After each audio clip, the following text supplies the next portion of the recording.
आइए सुनते हैं आज की वीडियो में एक नौजवान की सच्ची दास्तान इबरत। वसी ओ अरीज कब्रिस्तान में मौत का सन्नाटा था।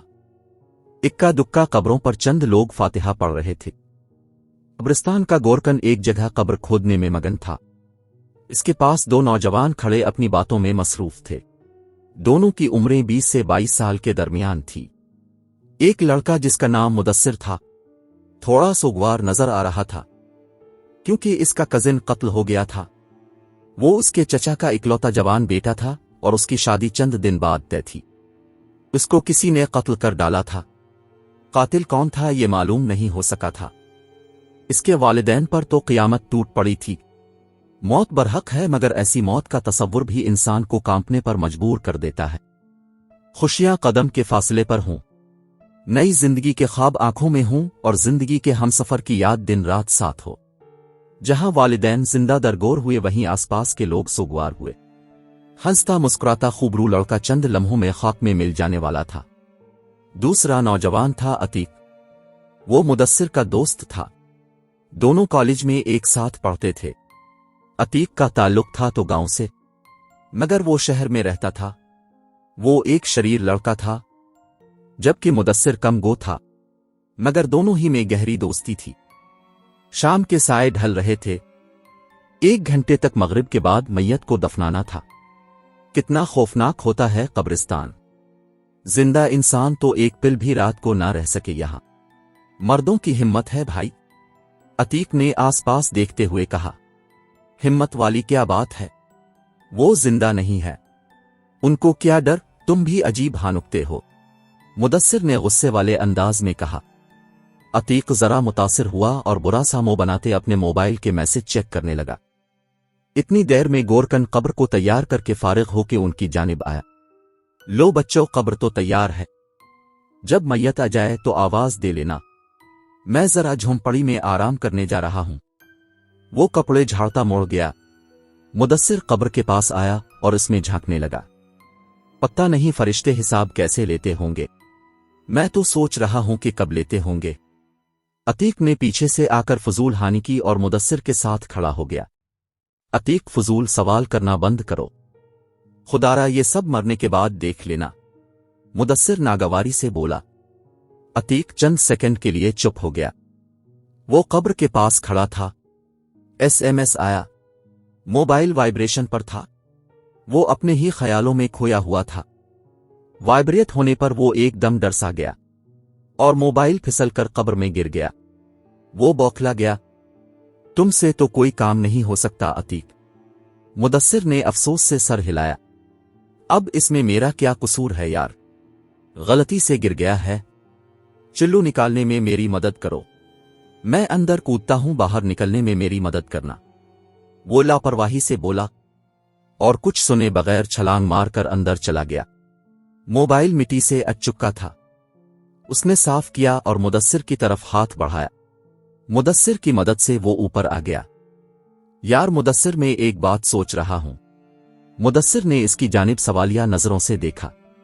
अगर मैयत के साथ मोबाइल रख दिया जाए तो?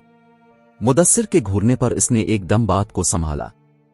अच्छा, मैं बात को दूसरे रुख से समझाता हूं, वो ये कि अगर मोबाइल को अंदर लेकर मैं लेट जाऊं और तुम ऊपर से बंद कर दो तो जाने फिर सिग्नल आएंगे या नहीं।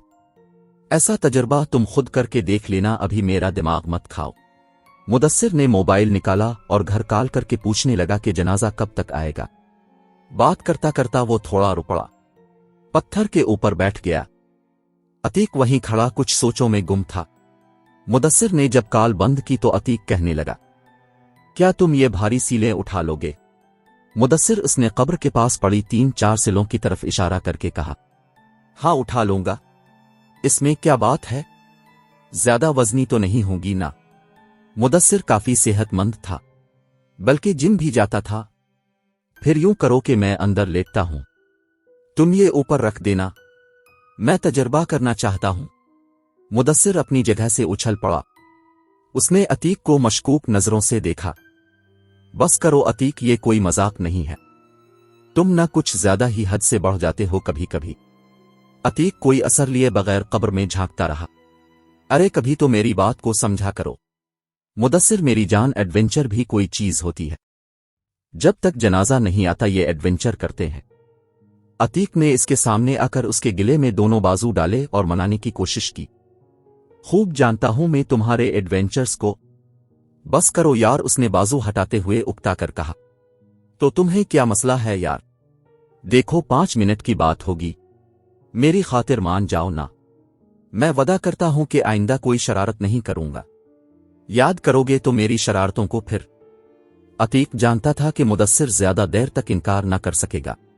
मुदस्सिर जिच हो गया। चंद मिनट बाद मान गया। देखो मुझे बहुत डर लग रहा है अतीक, कुछ भी गलत हो सकता है और कोई भी आ सकता है। ये सब मजाक नहीं है, फिर बहुत डांट पड़ेगी हम लोगों को। कुछ नहीं होता मुदस्सिर, बस चंद मिनट की बात तो है। फिर इन दोनों ने सीलें उठाकर कब्र पे रखना शुरू कर दी। 3 सीलें रख दी, चौथी वो करीब ले आए। अतीक बहुत पुरजोश था। अब मैं अंदर जाता हूं, तुम ये उठाकर ऊपर रख देना। वो जल्दी से कब्र में उतर गया। मिट्टी भी ना डाल दूं तुम पर, मुदस्सिर बोला और अतीक हंस पड़ा। ठीक है, तुम मिट्टी ही डाल देना, तुम्हें इजाजत है। आसपास देखकर उसने चौथी सिल उठाई।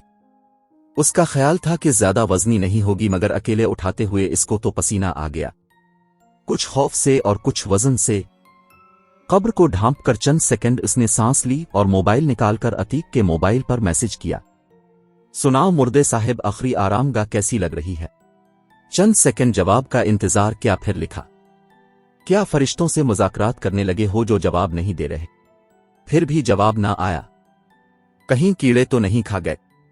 सुना है कब्र में वो भी होते हैं। फिर जब जवाब ना आया तो उसने कहा, अतीक जवाब दो वरना मैं सीले उठा लूंगा।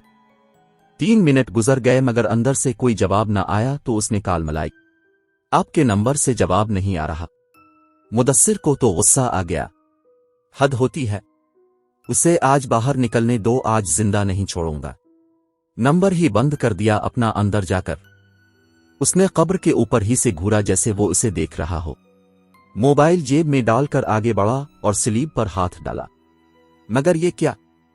उसने अपना सारा जोर लगा दिया मगर सिल नहीं उठा पाया। उफ, ये क्या हो रहा है? शायद घबराहट में मिट्टी में फंस गई है। उसने झिंझलाकर एक बार फिर कोशिश की मगर नाकाम रहा। खौफ की एक लहर उसके जिस्म में दौड़ गई। अब क्या करूं? गोरकन चचा को बिलाकर लाता हूं। वो गोरकन की झोंपड़ी की तरफ भागा जो कब्रिस्तान के तकरीबन इख्तिताम पर थी। झाड़ियां फलांगता तेज तेज भागकर वो झोंपड़ी के पास पहुंचा और जोर से चलाया। चाचा कहाँ हो तुम? फिर वो कपड़ा हटाकर झोंपड़ी के अंदर दाखिल हो गया। गोरकन चारपाई पर लेटा हुआ था। चाचा मेरे साथ चलो, अल्लाह के लिए मेरे दोस्त को बचा लो, वो मर जाएगा। मुदस्सिर तकरीबन रो पड़ा। क्या हो गया है बेटा? सांप ने तो नहीं डस लिया? मैंने अभी इतना बुरा ख्वाब देखा कि क्या बताऊं। वो झरझरी लेकर बोला, अब मेरे साथ चली बस। मुदस्सिर ने इसका बाजू पकड़कर खींचा। वो मामला सीरियस देखकर जल्दी से इसके साथ हो लिया और जब कब्र पर पहुंचा तो दंग रह गया। कहाँ है तुम्हारा दोस्त? गोरकन ने मुतलाशी नजरों से आसपास देखा और सवालिया नजरों से मुदस्सिर को देखा। उसने उंगली से कब्र की तरफ इशारा किया और गोरकन हैरान रह गया। मेरी मदद करे, ये सीले उठाकर मेरे दोस्त को बाहर निकाले। गोरकन की आंखों में कई सवाल थे मगर इस वक्त उसने कोई सवाल नहीं किया। दोनों मिलकर सीले उठाने झुके मगर नाकाम। दोनों ने अपना पूरा जोर लगा लिया मगर चारों में से कोई एक भी सिल अपनी जगह से न हिली। मुदस्सिर अब सही मानों में कांप रहा था। खौफ की लहर दोनों के जिस्म में दौड़ गई। ये क्या किया तुम लोगों ने? अब क्या होगा? मेरे साथ मजाक तो नहीं कर रहे ना तुम लोग? मुदस्सिर ने इनकार में सर हिलाया और जमीन पर बैठता चला गया। इसकी टांगों से जान निकल रही थी। वो जवाब देने बिल्कुल काबिल नहीं रहा था। मोबाइल पर बैल बजी तो उसने जल्दी से जेब से निकाला। एक उम्मीद, एक आस। दिल खदशात से धड़क रहा था मगर कॉल अतीक की नहीं, उसके बड़े भाई की थी। शाहिद भाई जल्दी से यहां आ जाए। वो अतीक को बात अधूरी छोड़कर वो फूट फूट कर रो दिया। क्या बताता कि इसने अतीक को जिंदा दफना दिया, महज एक एडवेंचर की खातिर। महज अतीक की बातों में आकर बताने को कुछ था नहीं। अतीक का हंसता मुस्कुराता चेहरा बस उसकी निगाहों में घूम गया और वो बेहोश से हो गया। इस वाकया को एक माह गुजर गया। मुदस्सिर की हालत अब कदरे बेहतर थी, मगर वो चुप चुप रहता था। इसके बेहोश होने के बाद गोरकन ने शाहिद भाई को सारी सूरत हाल सुनाई। शाहिद भाई 2-4 बंदों को लेकर वहां पहुंच गए थे। कब्र से सीले उठाने की हर तरह से कोशिश कर ली गई मगर नाकाम। फौरी तौर पर उन्होंने दूसरी कब्र तैयार की। शाहिद ने घर अबू को बता दिया। अतीक के घर वालों को यह सब बताना सबसे मुश्किल मरहला था। ऐसे में जब मुदस्सिर बेहोश हो चुका था, बात किसी को भी पता नहीं थी। क्या मुदस्सिर ने अतीक को कत्ल करके अंदर डाल दिया था? मुदस्सिर के अबू ने फौरी तौर पर अतीक के अबू को कॉल करके कब्रिस्तान पहुंचने को कहा। जब वो आए तो मुदस्सिर भी होश में आ चुका था। उसने सारी बात शुरू से आखिर तक बता दी। अतीक के वालिदैन पर तो गम का पहाड़ टूट पड़ा। वो मुदस्सिर की बात का यकीन न करते, मगर एक सवाल हर किसी की जबान पर था, हर किसी के जहन में था। कब्र से सीले नहीं हट रही थी। क्या पुरअसरारियत थी इसमें? क्या अल्लाह की हिकमत? ऐसी बातों पर मजाक करने वालों का क्या ये अंजाम था? और बहुत से सवाल जहन में जन्म लेते, मगर मुदस्सिर के जहन में अतीक की आखिरी बातें गूंजती रही। मैं आइंदा कोई शरारत नहीं करूंगा। याद करोगे तुम मेरी शरारतों को? ठीक है, तुम ही मिट्टी डाल देना, तुम्हें इजाजत है। मुदस्सिर जान, एडवेंचर भी कोई चीज होती है। और अपनी कही बात एक बार बाहर आए तो मैं आज उसे जिंदा नहीं छोड़ूंगा। और उसने वाकई जिंदा नहीं छोड़ा था। वो रोने लगता, चीखने लगता, फिर खुद ही संभल जाता कि वो मिट्टी तो डाल नहीं सका मगर दफन वो कर चुका था।